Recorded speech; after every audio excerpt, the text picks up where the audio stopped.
Kerajaan Islam pertama di Nusantara.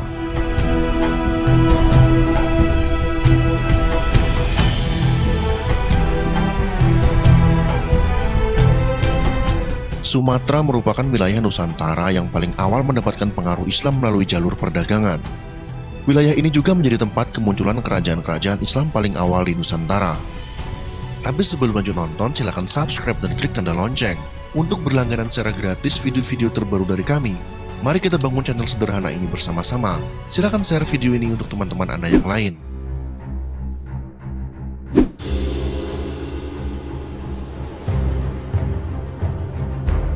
Kerajaan Islam pertama yang muncul di Nusantara adalah Kesultanan Perlak. Kesultanan ini muncul pada abad ke-9 dan bertahan hingga akhir abad ke-13.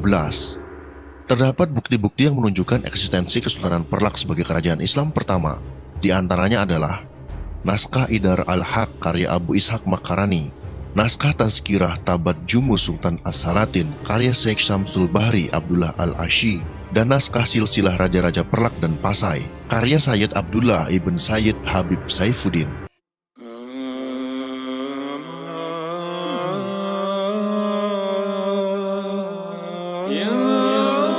Selat Malaka sejak zaman dahulu terkenal sebagai jalur perdagangan utama Nusantara.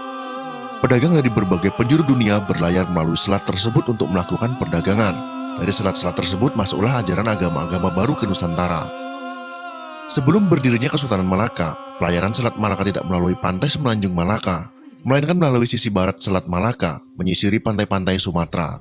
Kota pelabuhan terpenting pada waktu itu adalah Melayu, yang terletak di muara Sungai Batanghari, Jambi. Pada bulan Desember sampai dengan bulan Maret, di sebelah utara Katulistiwa bertiuplah angin musim timur laut yang memungkinkan kapal-kapal dagang India dan negeri Cina berlayar ke perairan Selat Malaka. Kapal-kapal tersebut bertahan di perairan Selat Malaka hingga bulan Mei, sebelum mereka berlayar untuk kembali ke negeri masing-masing dengan memanfaatkan angin musim barat daya. Hasil bumi Sumatera turut meramaikan perdagangan internasional di Selat Malaka. Daerah penghasil lada yang utama pada waktu itu adalah Aceh. Menurut para pedagang Arab dan Cina, penanaman lada di Aceh telah dimulai sejak abad ke-9, yakni di daerah-daerah Perlak, Lamuri, dan Samudra. Meskipun demikian, lada bukanlah tanaman asli Aceh, melainkan tanaman dari Malagasy atau Madagaskar. Para pedagang dari Arab dan Persia membawa lada ke Aceh untuk mencoba menanamnya di daerah tersebut. Dari percobaan tersebut, ternyata tanah dan iklim Aceh sangat cocok untuk membudidayakan tanaman lada. Dalam waktu singkat, Aceh pun tumbuh menjadi daerah penghasil dan pengekspor terbesar lada pada masa itu. Bandar Perlak dijadikan bandar utama di pantai timur Sumatera bagian utara. Wilayah tersebut terus tumbuh dan berkembang hingga menjadi kota perdagangan internasional yang banyak disinggahi pedagang dari penjuru dunia termasuk pedagang muslim.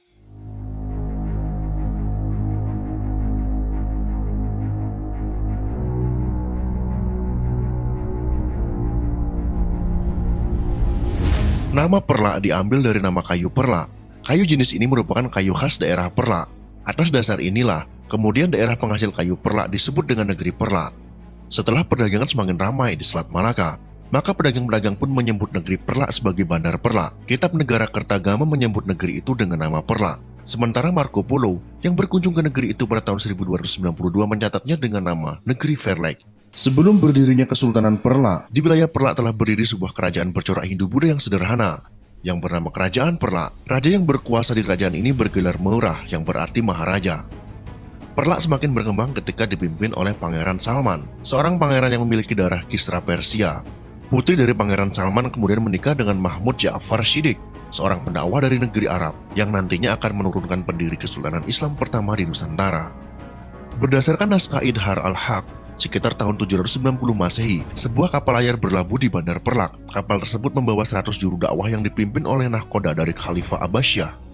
Kapal itu datang dari Teluk Kambai, Gujarat, dan berlabuh di Bandar Perlak.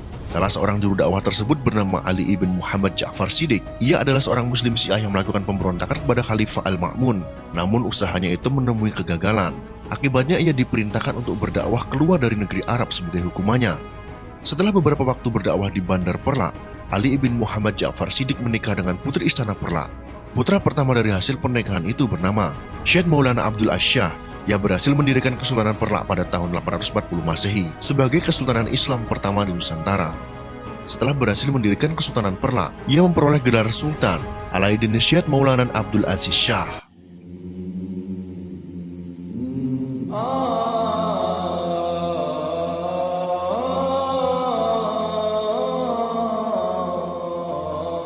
Sultan Alauddin Syed Maulana Abdul Aziz Shah memerintah sebagai Sultan pertama Perlak hingga tahun 864 Masehi. Setelah ia wafat, Kesultanan Perlak dipimpin oleh keturunannya yang bernama Sultan Alauddin Syed Maulana Abdul Rahim Shah yang memerintah selama periode 864 sampai 888 Masehi. Selanjutnya Sultan Abdul Rahim Shah digantikan oleh Sultan Alauddin Syed Maulana Abbas Shah yang berkuasa selama 25 tahun, yaitu dari tahun 888 sampai dengan tahun 913 Masehi. Setelah wafatnya Sultan ketiga Perlak, tidak ada lagi pelantikan Sultan yang baru di Kesultanan Perlak. Hal ini dipicu kondisi yang tidak kondusif di wilayah Kesultanan Perlak. Kondisi tersebut muncul akibat perang saudara di kalangan rakyat Perlak, yakni perang antara pengikut Syiah dengan Ahlus Sunnah wal Jamaah atau Sunni. 2 tahun berselang, ketika konflik antara aliran sudah mulai mereda, Syed Maulana Ali Mugayyad Shah dilantik sebagai Sultan baru Kesultanan Perlak.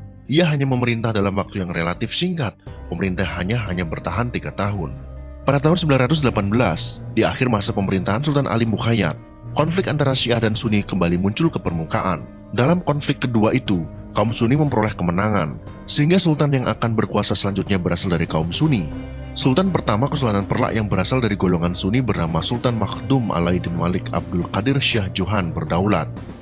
Ia memerintah pada tahun 928 sampai dengan 932 Masehi.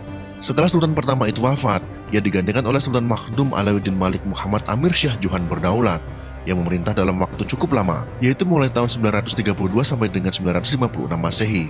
Sultan selanjutnya adalah Sultan Makhdum Alauddin Abdul Malik Shah Johan berdaulat, yang memerintah antara tahun 956 sampai dengan tahun 983 Masehi. Pada akhir masa pemerintahan Sultan Abdul Malik Shah, terjadi konflik ketiga yang melibatkan golongan Syiah dan Sunni. Konflik itu berlangsung selama 4 tahun dan diakhiri dengan persetujuan damai yang membagi wilayah Kesultanan Perlak menjadi 2, yaitu Perlak bagian pesisir yang dikuasai oleh golongan Syiah. Perlak bagian pesisir ini dipimpin oleh Sultan Alauddin Syed Maulana Shah yang berkuasa pada tahun 976 sampai dengan tahun 988 Masehi. Sedangkan Perlak bagian pedalaman dikuasai oleh golongan Sunni. Kerajaan Perlak pedalaman dipimpin oleh Sultan Makhdum Alauddin Malik Ibrahim Shah Johan berdaulat yang memimpin antara tahun 986 sampai dengan tahun 1023 Masehi.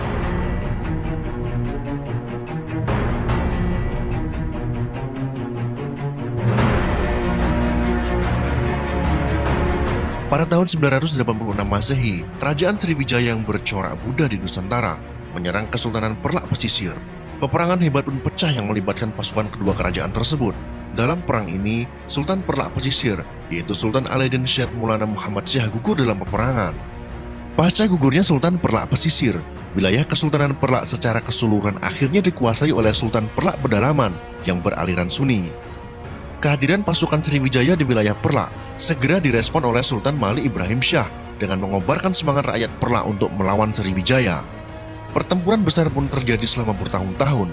Perang antara kedua kerajaan itu baru berakhir pada tahun 1006 Masehi, ketika Sriwijaya memutuskan mundur dari pertempuran untuk bersiap menghadapi serangan Raja Dharma Wangsa dari Kerajaan Medang di Jawa.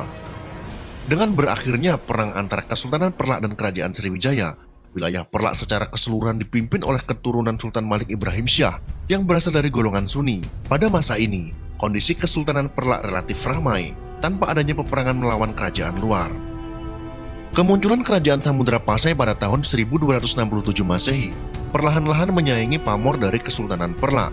Sultan Malik Abdul Aziz Shah merupakan sultan terakhir Kesultanan Perlak. Setelah ia wafat, wilayah Kesultanan Perlak digabungkan dengan Kerajaan Samudra Pasai pada masa pemerintahan Sultan Mahmud Malik Al-Zahir, yaitu putra dari Mirah Silu. Penggabungan yang dilakukan Sultan Samudra Pasai itu sekaligus menandai berakhirnya pemerintahan Kesultanan pertama di Nusantara. Itulah sekelumit sejarah tentang kerajaan Islam pertama di Nusantara. Semoga sejarah ini bisa memberikan sedikit wawasan kepada teman-teman semuanya.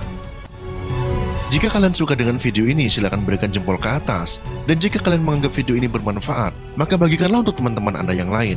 Terima kasih sudah menonton.